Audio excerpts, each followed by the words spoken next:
There's three things that make the world go round: peace, love, and anarchy.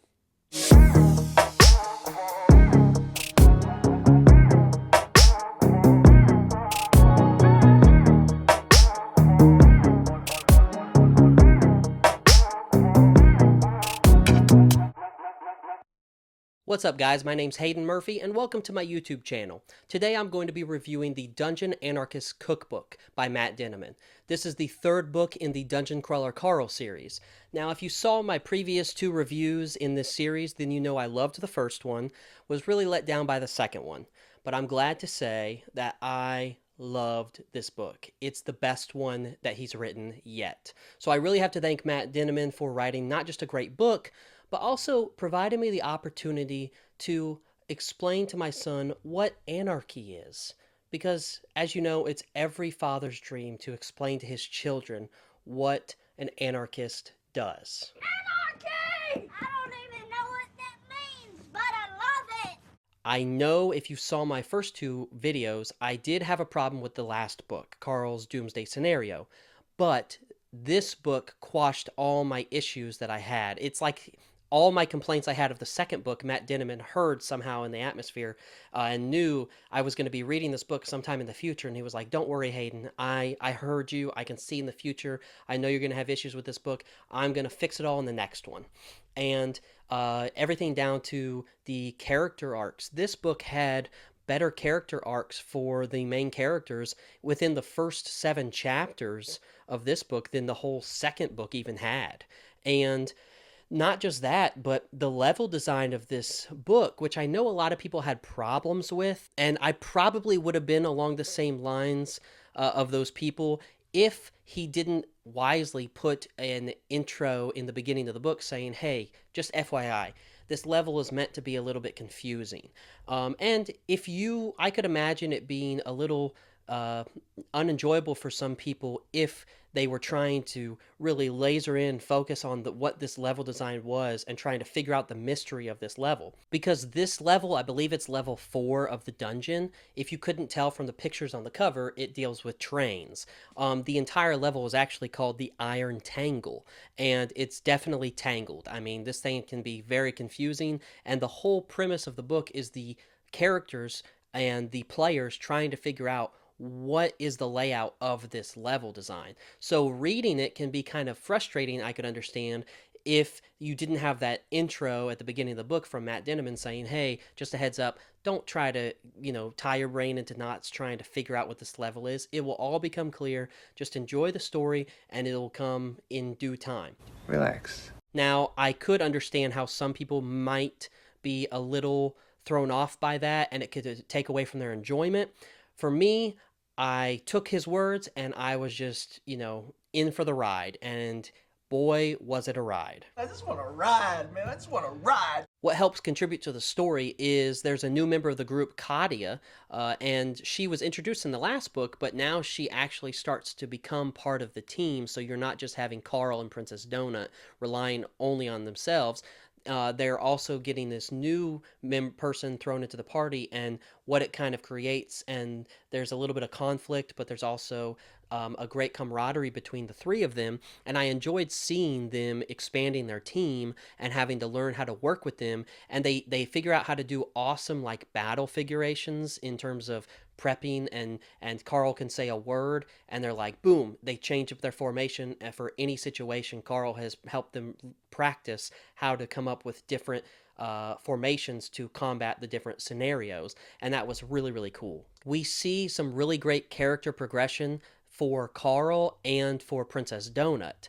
And Princess Donut especially, we start to see really some of the first mature things that she's begun to do in this series. And yes, she is a great character because she provides a lot of comic relief, and she's a great lovable character. Everyone loves Princess Donut, but this is where we first started to actually see her mature with some really complicated decisions that she might have had to have made in the game, and those get revealed and provide really great touching moments between Carl and Princess Donut. And I love to see that dynamic between the two of them and their relationship and how they work things out together and they start to get closer on a more personal level. And the character arc of Carl is really great because even though he stays pretty stagnant, we're able to dive into his past, primarily his childhood, and it helps us understand why he is the way he is.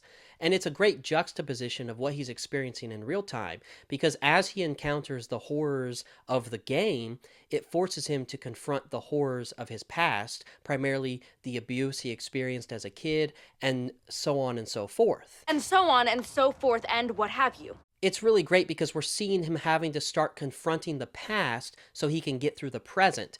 And while it hasn't come to a head yet, I believe we're going to see more of him being reminded of his past, and it's eventually going to come to a head, and the two things will coincide at a great moment later on in the series. And there are some awesome things in this book.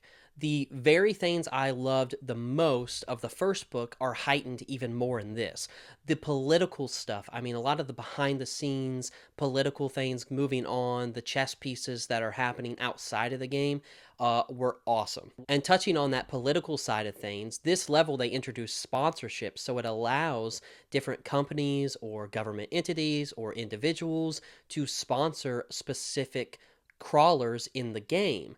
And it becomes interesting because even within their own party, Carl, Katia, and Princess Donut, the very sponsors they get might at some point conflict with each other, and that provides more conflict, not just within the game, but from outside of the game as well. And almost like in response to the complaints I had to book 2, if you watch my review for Carl's Doomsday Scenario, if you haven't, go ahead and check it out. One of my biggest complaints of that book was the over-reliance on Mordecai. It was just Carl and Princess Donut were not able to experience things for themselves. They were just constantly relying upon Mordecai almost too much.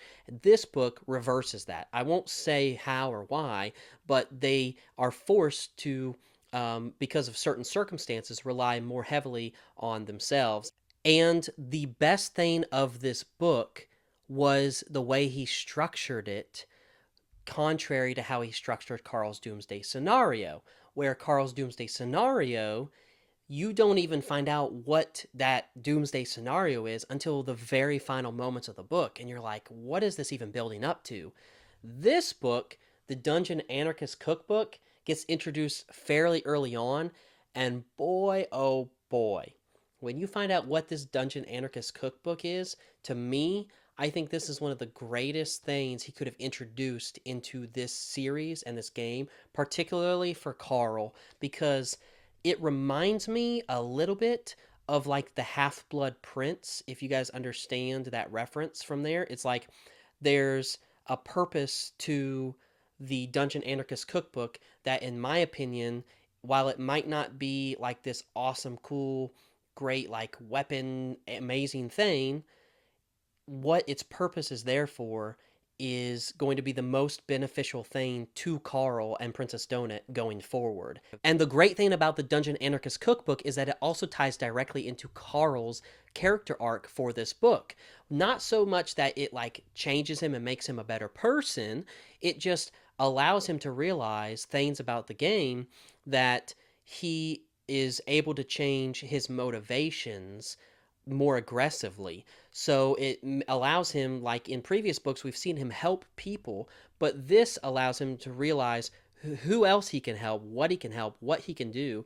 And it's really awesome because his motivation slowly is changing through his realization of this level and the Dungeon Anarchist Cookbook, so much so all the way to the very last line. And I gotta say, I'm a sucker for great lines. This book has the best line so far in the series, and it was such a great moment to end the book with because it makes you realize, like, yes, like, I want a freaking revolution of this game. Like, Viva la revolution!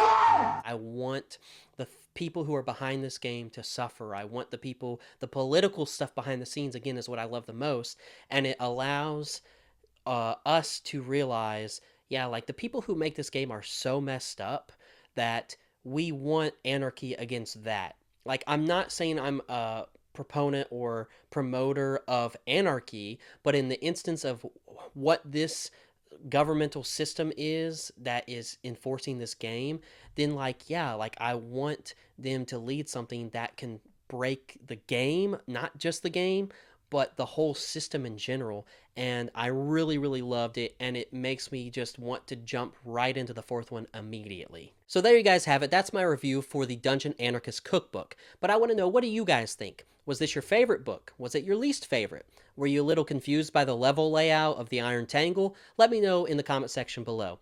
Do me a favor, go ahead and drop a like on this video and subscribe, because I'm going to be reviewing all the rest of the Dungeon Crawler Carl book series before the new one comes out in May.